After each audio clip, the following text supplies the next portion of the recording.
So what this is supposed to do is basically you're supposed to brighten your face. How you're supposed to use it is you're supposed to apply 4 to 5 drops of this onto your face after you wash your face. And then for optimal results, you use like a daily skin hydrator, preferably high in SPF, to basically then seal in that moisture. So let's get 5 drops of this on my face.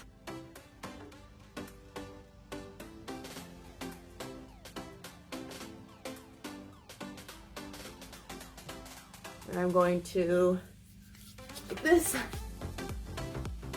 Oh, it smells really good.